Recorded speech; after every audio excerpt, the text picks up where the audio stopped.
మీరు కొత్తగా business start చేయాలనుకుంటున్నారా? మార్చ్ 16-17 హైటెక్స్ లో ఫ్రాన్సెస్ ఇండియా బిగ్గెస్ట్ ఫ్రో ఎక్స్పో. నమస్తే, వెల్కమ్ టు సుమన్ టీవీ. నేను విష్ణు. ప్రస్తుతంతో పాటు ప్రముఖ స్టాక్ మార్కెట్ అనలిస్ట్ సుందరరామరెడ్డి గారు ఉన్నారు. వారితో మాట్లాడదాం. సార్ నమస్తే. సార్ సుందరరామరెడ్డి గారు ఒక పెద్ద ఐటీ దిగ్గజం, ఒక ఐటీ కంపెనీ ఉద్యోగులందరినీ పిలిచి ఒక 7 నిమిషాల్లో ఒక మీటింగ్ ఒకటి ఏర్పాటు చేసి కొంతమంది ఉద్యోగులకు ఉద్వాసన పలికిందంటూ కూడా ఒక వార్త ఇవాళ అన్ని దినపత్రికల్లోనూ అదేవిధంగా ఈ సోషల్ మీడియా ప్లాట్ఫామ్స్లో పెద్ద ఎత్తున వైరల్ అవుతోంది. ఏంటి అసలు ఏ కంపెనీ ఎక్కడ ఉద్యోగుల్ని తొలగించింది, ఎందుకు తొలగించింది, ఏ కారణం చేత? రైట్, ఇది ఐబిఎం అండి. ఐబిఎం కాబట్టి అంత వైరల్ అవుతుంది, న్యూస్ వైరల్ అవుతుంది. అండ్ ఆర్టిఫిషియల్ ఇంటెలిజెన్స్ వచ్చిన ఈ రోజుల్లో ప్రతి ప్లేస్లో కూడా ఈ అడ్జస్ట్మెంట్ జరుగుతూనే ఉంటాయండి. కాబట్టి అది ఐబిఎం కావచ్చు, లేదా ఫేస్బుక్ కావచ్చు, లేదా యాపిల్ కావచ్చు, ఏదన్నా కావచ్చు, అది నిరంతరం వాళ్ళు టోటల్ మ్యాన్ పవర్లో ఒక 5 to 10% మార్పులు సోపులు జరుగుతూనే ఉంటారు.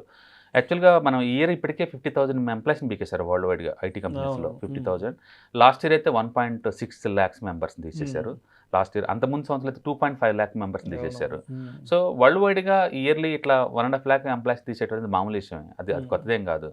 ఎందుకంటే టెక్నాలజీ రీడిఫైన్ అవుతున్నప్పుడు ఎంప్లాయీస్ యొక్క స్కిల్స్ కూడా రీడిఫైన్ అవ్వాలి, లేకపోతే చాలా కష్టం. ఓకే, అందుకని మారుతున్న లైఫ్ స్టైల్ తగ్గట్టు, మారుతున్న జాబులకు తగ్గట్టు మన స్కిల్ అప్డేట్ అవ్వకపోతే మన జాబ్ అప్డేట్ అయిపోద్దండి కంప్లీట్గా. అండ్ ఐ థింక్ 1998లో అనుకుంటున్నాను నేను చదివిన book. Yes, who moved my cheese అని. నేను 1998లో చదివిన అప్పట్లో చాలా పాపులర్ బుక్ అది, హూ మూవ్డ్ మై చీజ్. అంటే ఆ ఫ్యూచర్లో లైఫ్ స్టైల్స్ ఎలా మారబోతున్నాయి, దానికి తగ్గట్టు నువ్వు స్కిల్స్ కనుక అడ్జస్ట్ కనుక చేయకపోతే మీ జాబులు ఎవరో ఒకరు తీసుకెళ్ళిపోతారని చెప్పేసి లిటరల్ మీనింగ్ అనమాట అది. ఓకే, 1990లో వెరీ అప్డేట్గా ఉండాలి ఎప్పటికప్పుడు, డెఫినెట్గా. అందుకని చేంజ్ అనేది మ్యాండేటరీ అండి. మనం హౌ టు చేంజ్ అనమాట. అది ఆ చేంజ్ ఆలోచన మనకు అంటే నిరంతరం సొసైటీలో మార్పులు చోపులు జరుగుతూ ఉంటాయి. ఆ చేంజ్ కంపల్సరీ. ఆ చేంజ్ చేసినప్పుడు ఆ చేంజ్ని యాంటిసిపేట్ చేయాలి మనం ముందే. పలాంటి చేంజెస్ రాబోతున్నాయి, అది నా స్కిల్ కనుక నేను దాన్ని తగ్గట్టు అప్డేట్ చేయకపోతే నా జాబ్ ఊడిపోయే ఛాన్స్ ఉందని చెప్పేసి మనం ముందే ప్రిడిక్ట్ చేయగలగాలి. కాబట్టి చేంజ్ ఏదైనా ఉంటే దాన్ని ముందే యాక్సెప్ట్ చేసుకుంటూ ఆ చేంజ్ని మానిటర్ చేసుకుంటూ ఉండాలి. ఆ చేంజ్ ఎలా జరగబోతుంది, అది నేను ఎలా ఎఫెక్ట్ కాబోతుంది అనేది. అప్పుడు మనం దాన్ని అడాప్ట్ చేసుకుంటే కనుక అప్పుడు మనకి న్యూ స్కిల్స్ డెవలప్ అయ్యి దాన్ని హ్యాండిల్ చేయడం వచ్చింది. అంతతో ఆగిద్దంటే లేదు, మళ్ళీ కొత్త జాబు, కొత్త స్కిల్ అప్డేషన్, కొత్త మూవ్ అవటం, అంటే ఇట్లా నిరంతరం జరిగే ప్రొసీజర్ అది. కాబట్టి లైఫ్ స్టైల్స్ అన్నీ మారుతూ ఉంటాయి, స్కిల్స్ మారుతూ ఉంటాయి, జాబులు మారుతూ ఉంటాయి. దానికి తగ్గట్టు నువ్వు కూడా మారపోతే ఓకే, ఇట్స్ కంప్లీట్లీ అవుట్డేట్ అయిపోతాయి. ఇప్పుడు జావా ఉందంటే 1.0, 2.0, 3.0 ఈ వెర్షన్స్ అన్ని ఎందుకు అంటే లేటెస్ట్ తగ్గట్టు ఉండాలి. ఎప్పుడో నేర్చుకున్నానంటే అది వర్కౌట్ అవ్వదు. అందుకని స్కిల్స్ నిరంతరం అప్డేట్ అవుతూనే ఉండాలి. ముందు రోజుల్లో ప్రతి ఐటీ ఎంప్లాయీ కూడా ఈ ఆర్టిఫిషియల్ ఇంటెలిజెన్స్ కంపల్సరీ అవుతుంది. ఈ చాట్ జీపీటీ, జెమినీ ఇలాంటి ఆర్టిఫిషియల్ ఇంటెలిజెన్స్ టూల్స్ వచ్చిన తర్వాత ఇంత ముందులాగా మాన్యువల్గా కోడింగ్ రాస్తాను, మాన్యువల్గా ఆటోమేషన్ టెస్టింగ్ చేస్తాను, మాన్యువల్గా నేను ఇచ్చేస్తానంటే కుదరదండి. దాని చేత వర్క్ చేయించుకొని వీళ్ళు కొంచెం దాని ఫెయిర్ మేనర్లో తగ్గించుకోవాలి అంతే. అందుకని ఇంతకుముందు 10 మంది టీం ఒక ప్రాజెక్ట్ డెవలప్ అయితే 10 మంది కలిపి 10 ప్రాజెక్ట్ డెవలప్ చేస్తున్నారు తక్కువ టైంలోనే. అందుకని ఆర్టిఫిషియల్ ఇంటెలిజెన్స్ ఎంత హై లెవెల్లో నువ్వు వాడుకుంటావు అన్నదాన్ని పెట్టేసి మన జాబ్స్ ఉంటాయి ముందు రోజుల్లో. అయితే ఆటోమేషన్ మీద భయంతో జాబులు పోతే అనేది కొత్త న్యూస్. ఇప్పుడు అంటే కొత్తదేం కాదండి. అమెరికాలో 1970లోనే వచ్చింది. అప్పట్లోనే ఆటోమేషన్ చేస్తుంటే మిషన్స్ అక్కడ ఫ్యూచర్లో లేబర్కి మ్యాన్ పవర్ దొరకదని చెప్పేసి అప్పట్లోనే ధర్నా చేశారు అమెరికాలో. ఇది 1970లోనే. అప్పటి నుంచి ఇప్పుడు దాకా ఆ భయం ఉంటూనే ఉంది, నిరంతరం అప్డేట్ అవుతూనే ఉన్నాం. కాబట్టి ఇప్పుడు ఈ మధ్య సివియర్ ఎందుకైంది అంటే చాలా జాబ్స్ని అది రీప్లేస్ చేస్తుంది, చాలా జాబ్స్ని రియల్గా రీప్లేస్ చేస్తుంది. కాబట్టి ప్రతి organisation irrespective of IT or non IT compulsory దాని ఎఫెక్ట్ ఎంతకంత ఉంటుందండి. ఇప్పుడు ఐబీఎంలో మనకు క్లియర్గా చెప్పారు, వాళ్ళు మార్కెటింగ్ డిపార్ట్మెంట్లో జాబులు బీకేశారు, రెండోది కమ్యూనికేషన్ డిపార్ట్మెంట్లో జాబులు బీకేశారు. ఎందుకంటే ఆ పని మిషన్ చేస్తున్నాయి. టోటల్ ఎంటైర్ ఐబీఎంలోని 30% మ్యాన్ పవర్ నెక్స్ట్ 5 years కల్లా ఆర్టిఫిషియల్ ఇంటెలిజెన్స్ వాడుతుంటున్నారు వాళ్ళు క్లియర్గా.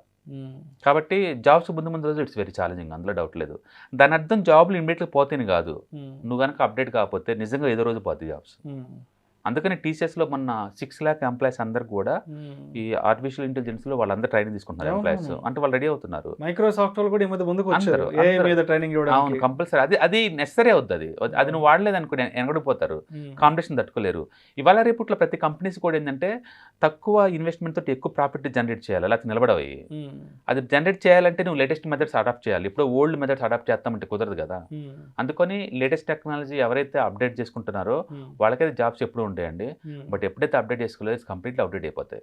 ఇప్పటికే మనం చూసాం కదా, సెక్యూరిటీ ఇంతకుముందు తలుపులు ఓపెన్ చేసి వెల్కమ్ చెప్తారు, ఇప్పుడు ఆటోమేషన్ అయిపోయినాయి, ఎవరు లేరు అక్కడ, జస్ట్ మనం వెళ్ళంగానే సెన్సార్ వెళ్ళిపోతుంది. డోర్ క్లోజ్ అయిపోతుంది. లిఫ్ట్ బాయ్స్ ఉన్నారు, జాబ్స్ అని వెళ్ళిపోయినాయి లిఫ్ట్ బాయ్స్.